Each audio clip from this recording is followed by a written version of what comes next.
It's that time again. It's time for another Saturday night special where we talk about everything rock hounding related.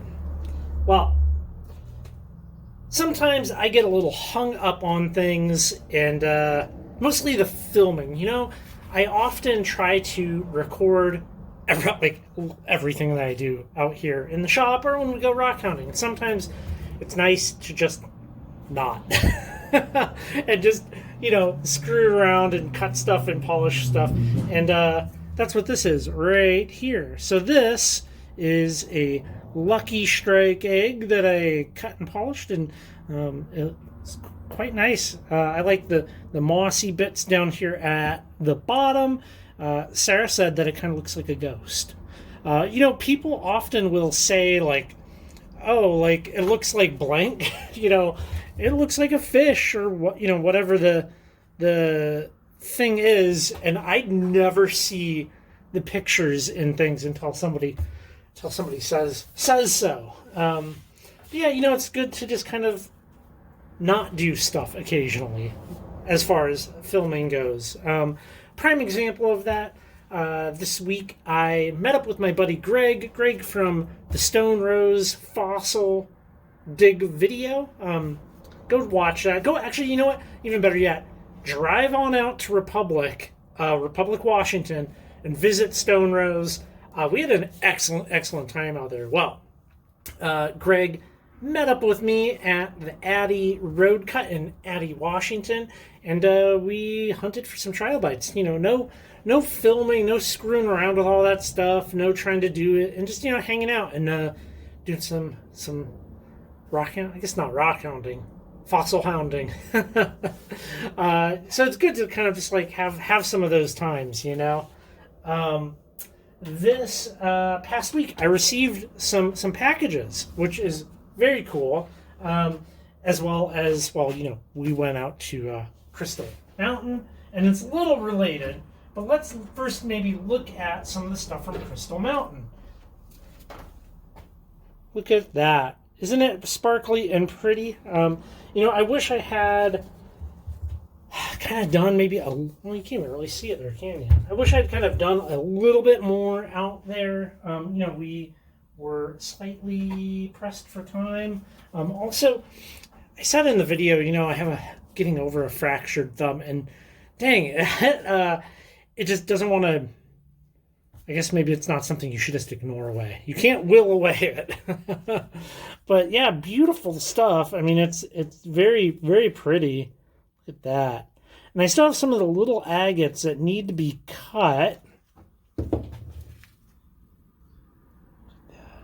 Very cool. Very, very cool.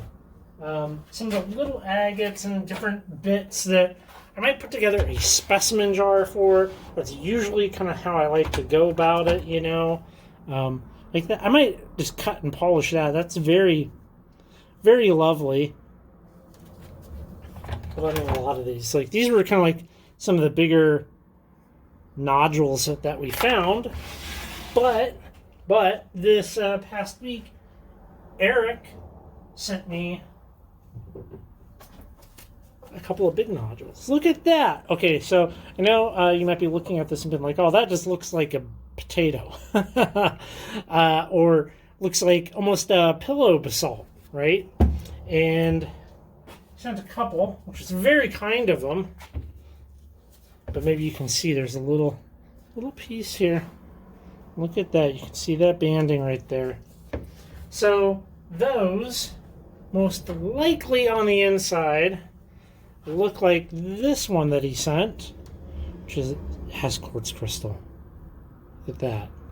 So I'm not 100% sure on these. You could have just be filled with chalcedony and be potentially banded. But we will have to give these a cut in the future. I feel like this one's going to be totally solid, but this would be a fun cut. You can kind of see it. Nothing really to see right there, but so First Creek, all right. We were kind of not above First Creek, but kind of a little away from First Creek, but kind of in the same area.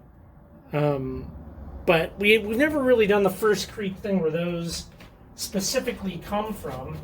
And I've been kind of cleaning up some of these crystals, and man, I like that. That's pretty.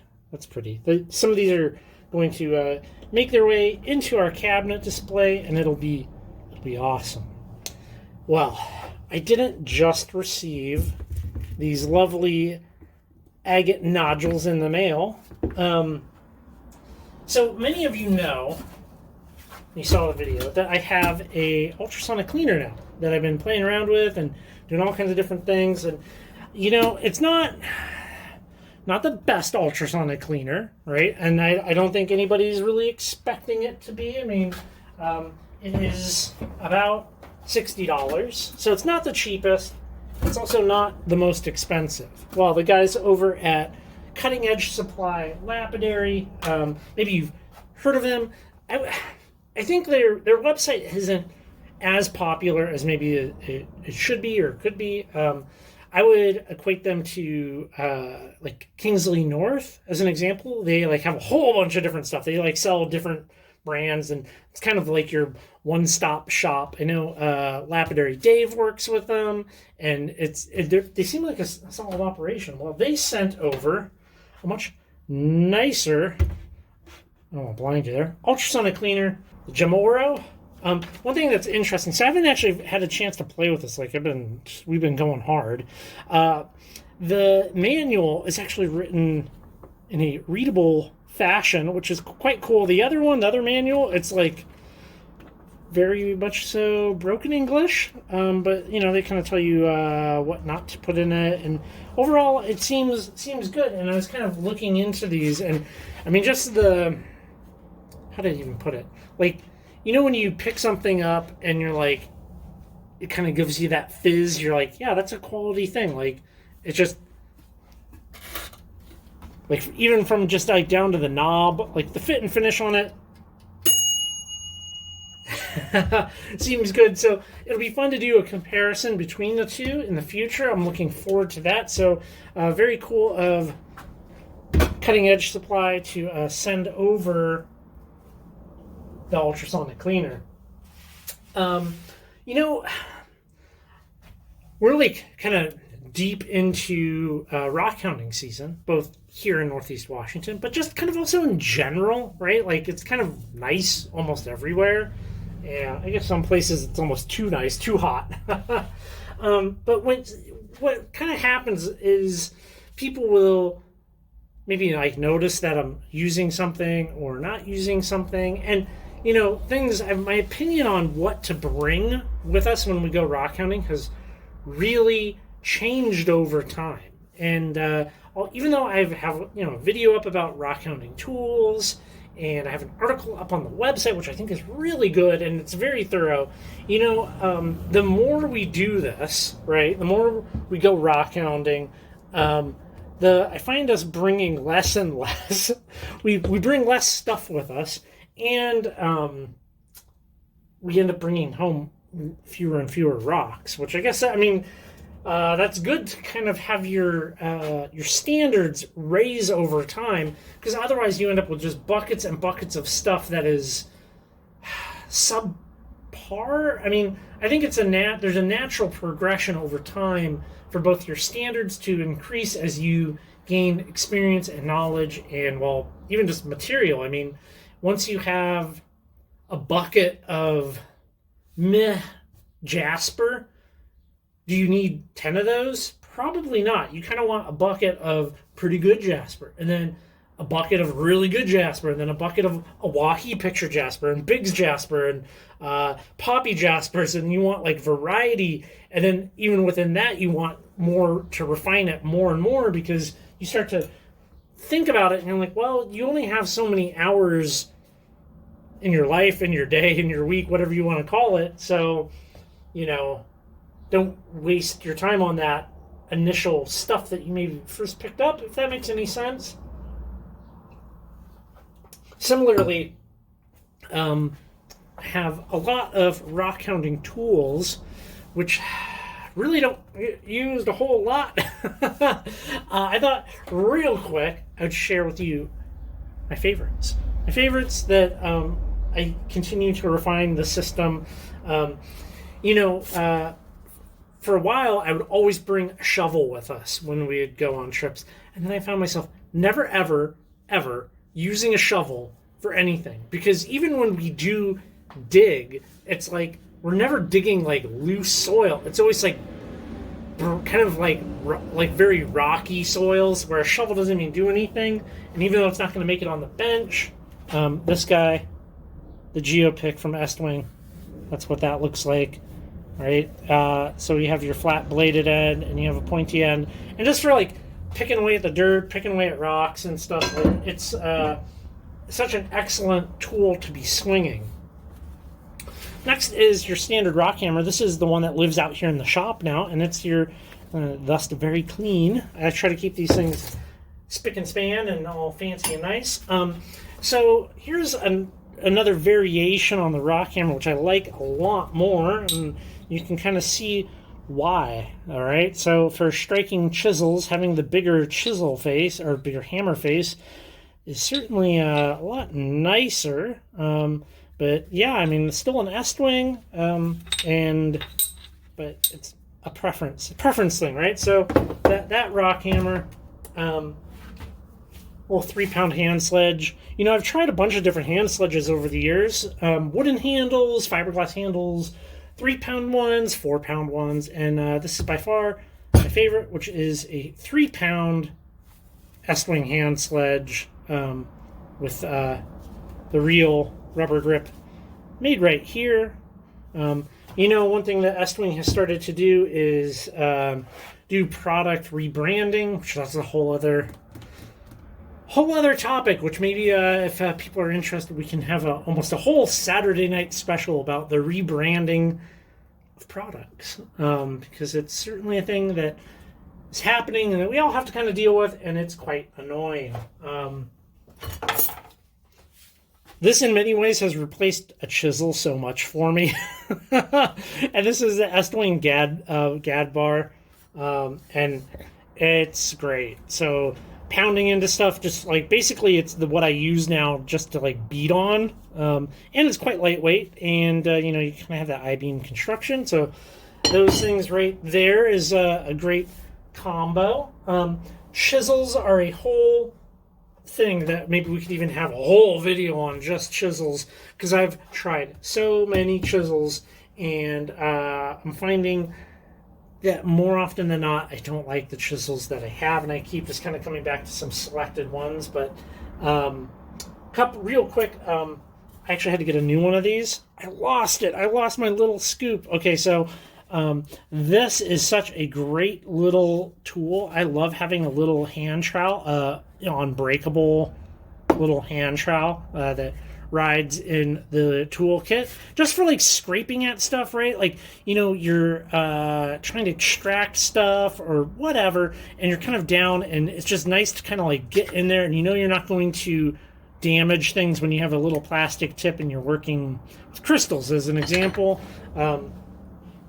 That I love that. Two tools that I don't see many people have, but I really, really love, and that would be for fine extraction. So I have my little screwdriver that I heated it up with a torch and I bent it over. Don't use a nice screwdriver. This is just like a El Cheapo little one. I think I got this at a garage sale. Maybe it was like at it was a garage sale that was, they were getting rid of everything for free, like at the end of it.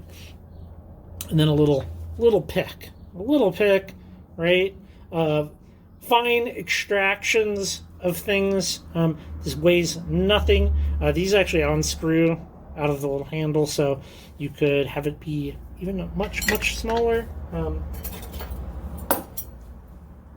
2 dinner knives for fossil splitting. I've tried a bunch of different things, and I like these. I like this for splitting out shales and sandstones where it's at thin bedded layers. It's they're quite good. So finally, the chisels. I've been carrying around tons and tons of chisels, paying attention to what I grab, what I don't grab, and all of that. And the ones that continuously keep getting grabbed are 2 big flat utility bars, right? You can double wedge, right? You can split things open in that sense. You know, they're not really meant for taking an unfractured rock and just like breaking it. Like, I try to avoid that at all costs and try to work natural fractures, which that's really like the ideal way of kind of doing it.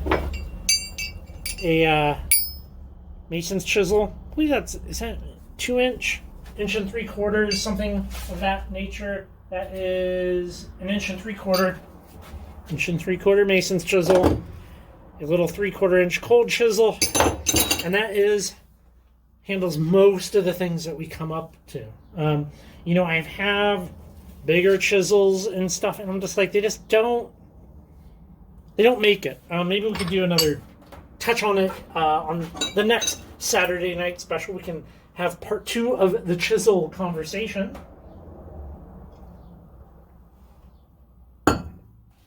Man, time flies. Time flies when you're chatting about all the rocks and stuff. We still have some more of the, I mean, there's like a whole tray, right, of the stuff from Crystal Mountain that needs to be extra cleaned up. And maybe we'll see that as I start to work through some of this material. Yeah, I think that about does it.